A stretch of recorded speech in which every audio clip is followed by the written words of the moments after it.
It is a digital way. Chettinad Snacks Online brings the heritage to your doorstep. We connect tiny dots of Chettinad kitchen. Chettinad Snacks Online, the ultimate gateway of heritage-rich homemade products. Chettinad cook புக்கில் இன்றைக்கி நம்ம பார்க்க போகிற recipe மிளகாய் மண்டி. Chettinad side ரொம்பவே ஃபேமஸான மிளகாய் மண்டி, வெங்காய மண்டின்னு சொல்கிறது உண்டு. இது ரொம்ப அற்புதமான சுவையில் ரொம்ப சிறப்பாக இருக்கும். 2 நாள் வரைக்கும் கெடாது. அரிசி கழனி வச்சு தான் இந்த மண்டி நம்ம செய்கிறோம். இது எண்ணெயில் நல்லா இந்த வெங்காயம் மிளகாய் எல்லாம் திறக்கிட்டு நல்லா வேக விட்டு புளி ஊற்றி செய்கிறதுனால இது ரொம்பவே சிறப்பாக சுவையாக இருக்கும். நல்ல காரசாரமாக உப்பு புளிப்பு காரம் இனிப்புன்னு அருமையான ஒரு சுவையில் இருக்கும். இது தயிர் சாதம் தண்ணி சாதத்துக்கு கூட சாப்பிட்லாம், ரொம்ப நல்லாயிருக்கும். சாதத்தில் போட்டு பிசைஞ்சு சாப்பிட்டாலும் ரொம்ப அற்புதமாக இருக்கும். ட்ராவலிங்க்கு இதை எடுத்துகிட்டு போகலாம். 2 நாள் வரை கெடாதுங்கிறதுனால இது ட்ராவலிங்க்கும் எடுத்துகிட்டு போகலாம். இதுக்கு முதல்ல அரிசி கழனி எப்படி எடுக்கிறது அப்படின்னு நான் சொல்லிடுறேன். நம்ம அன்றாட தேவைக்கு நம்ம எடுக்கிற அரிசியை நல்லா கழுவிடுங்க. கழுவிட்டு தண்ணியை மட்டும் நல்லா வடிச்சிடுங்க. ஒரு 5 நிமிஷம் 10 நிமிஷம் அரிசியில் அந்த தண்ணியை ஊற வச்சுட்டு கழுவுனிங்கன்னா நல்லா பால் மாதிரி தண்ணி கிடைக்கும். அந்த தண்ணியை ரெஃப்ரிஜரேட்டரில் ஒரு 1 or 2 hours வச்சுருங்க. வச்சுட்டிங்கன்னா நல்லா தெளிஞ்சு தண்ணியெல்லாம் மேலே வந்துடும். அந்த பால் திக்கான பால் அடியில் செட்டில் ஆகிடும். அப்படி செட்டில் ஆன அந்த தண்ணியை நான் உங்களுக்கு வடித்து காமிக்கிறேன். நான் ரெஃப்ரிஜரேட்டரில் வச்சுட்டு ஒரு 2 hours கழித்து எடுத்துகிட்டு அந்த தண்ணியை அப்படியே வடிச்சிடுங்க. இந்த மாதிரி வடிச்சிங்கன்னா பாருங்கள், கீழே திக்காக அந்த பால் செட் ஆகிருக்கு.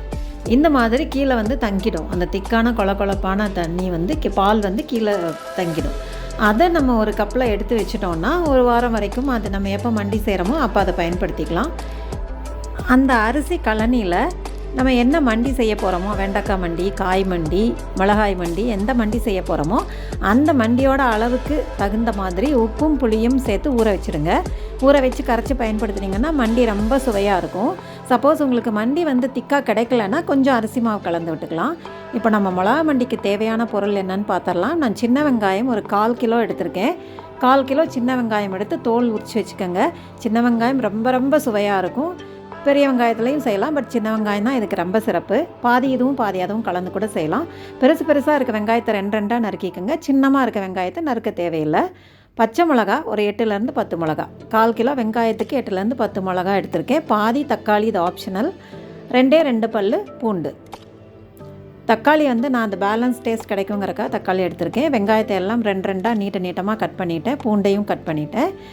மிளகாயை வகுந்து வச்சுருக்கேன். இந்த மாதிரி பாதியாக வகுந்து வச்சுக்கோங்க, அப்போ தான் ரொம்ப நல்லாயிருக்கும். தக்காளி கட் பண்ணிவிட்டேன். உப்பும் புளியும் சேர்த்து இந்த மண்டியில் இப்போ கரைச்சி வச்சுக்கலாம். ஊற வச்சுருக்கேன். கருவேப்பிலை மிளகாயில் சேர்த்துட்டு அந்த உப்பும் புளியும் ஊற வச்சதை நம்ம நல்லா கரைச்சி வடிகட்டி எடுத்துக்கலாம்.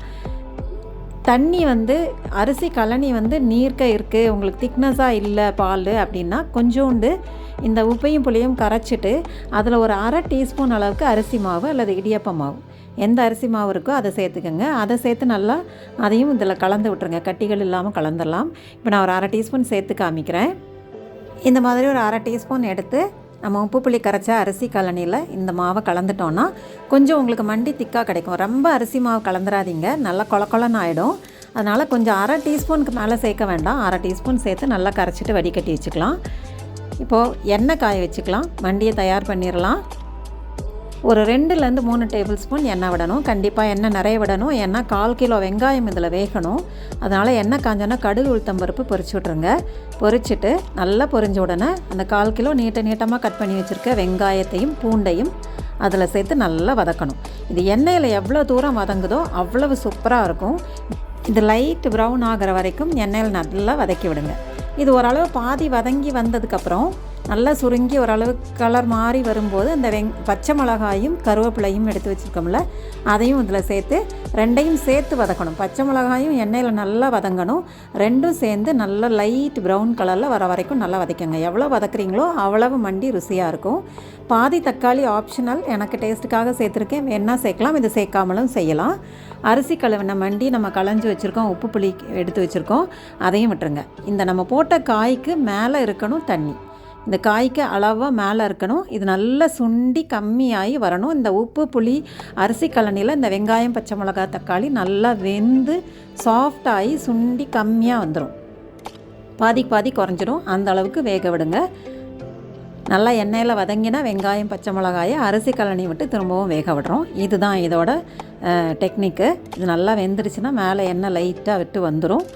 அந்த வெங்காயம், பச்சை மிளகாயும் இதில் காரம் இருக்காதுங்க, அட்டகாசமாக இருக்கும். இது நல்ல உப்பு புளியில் வெந்துறதுனால அவ்வளோ காரம் தெரியாது. உங்களுக்கு காரம் அதிகம் வேண்டாம்னா குறைச்சி சேர்த்துக்கலாம். இது மிளகாய் மண்டிங்கிறதுனால கொஞ்சம் காரமாகவே இருக்கும். அதனால் 2 துண்டு சின்னதாக 2 துண்டு வெல்லம் சேர்த்து விடுங்க. வெல்லம் சேர்த்தோன்னா அந்த உப்பு, இனிப்பு, புளிப்பு, காரம் எல்லாமே நல்ல தூக்கலாக இருக்கும். நல்ல காரம் சாப்பிட்றவங்க ரொம்ப விரும்பி சாப்பிடுவாங்க. இது சாதத்து கூட வச்சு சாப்பிடணும். இது எப்படி சாப்பிடணும் அப்படிங்கிறத டெக்னிக்கும் நான் சொல்கிறேன். ரொம்ப ரசித்து சாப்பிடக்கூடிய ஒரு மண்டி. நீர் சாதத்தோட, தண்ணி விட்ட சாதத்தோட இந்த மண்டி கலந்து சாப்பிட்லாம். ரொம்ப அருமையாக இருக்கும். நான் இதை எப்படி சாப்பிட்றதுங்கிறதையும் உங்களுக்கு காமிச்சு தரேன். ரொம்ப ஆசையாக இருக்கும் அது பார்த்திங்கன்னா சாப்பிட்றதுக்கே. இந்த சாதத்தில் கலந்தும் சாப்பிட்லாம். நீங்கள் இட்லிக்கு தொட்டு சாப்பிட்லாம், தோசைக்கு தொட்டு சாப்பிட்லாம், எதுக்கு வேணாலும் இது தொட்டு சாப்பிட்லாம். ரொம்ப அட்டகாசமாக இருக்கும். இது ஒரு மாதிரி காரம், உப்பு, புளிப்பு இருக்கிறதுனால எல்லாருக்குமே இது பிடிச்ச சுவையாக இருக்கும். குழந்தைங்களுக்கு நெய் கலந்து சேர்த்து பசங்க கொடுங்க, ரொம்ப நல்லாயிருக்கும். அரிசி கழனி ஆரோக்கியத்துக்கு நல்லது. உணவில் அடிக்கடி சேர்த்துக்கலாம். மிளகாய் நல்லா எண்ணெயில் வெந்திருக்கிறதுனால கலரே நல்லா மாறிடுச்சு பாருங்கள். வெங்காயமும் நல்லா வெந்துருச்சு. சிலரெல்லாம் இதில் பெருங்காயம் சேர்க்குறது உண்டு. நான் 2 பல்லு பூண்டு சேர்த்ததுனால பெருங்காயம் சேர்க்கலை. பெருங்காயம் வேணும்னா பெருங்காயம் சேர்த்துக்கலாம். நல்ல வாசமாகவும் இருக்கும், ரொம்ப சுவையாகவும் இருக்கும். எப்படி சாப்பிட்றதுன்னு காமிக்கிறேன். இப்போ ஒரு பவுலில் கொஞ்சோண்டு சாதம் எடுத்துகிட்டு அந்த சாதத்துக்கு மோர் கலந்து விட்டுக்கோங்க. தண்ணி விட்ட சாதம் எடுப்பாங்க, பட் நான் இன்றைக்கி சாதம் தான் எடுத்திருக்கேன். அதனால் மோர் கொஞ்சம் நீர்க்க விட்டு நல்லா கலந்து விட்டுருங்க. உப்பு வேணுன்னா உப்பு கொஞ்சம் சேர்த்துக்கோங்க. இதில் நம்ம சாதத்தில் மோர்லலாம் உப்பு இல்லாததுனால லைட்டாக உப்பு சேர்த்துக்கலாம். உப்பு சேர்த்து இந்த சாதத்தை நல்லா பிசைஞ்சு விட்டுருங்க. பிசைஞ்சு விட்டுட்டு அதை அப்படியே பிழிஞ்சு நல்லா ஸ்மூத்தாக பிசைஞ்சு விட்டுட்டு அதை நல்லா பிழிஞ்சிருங்க.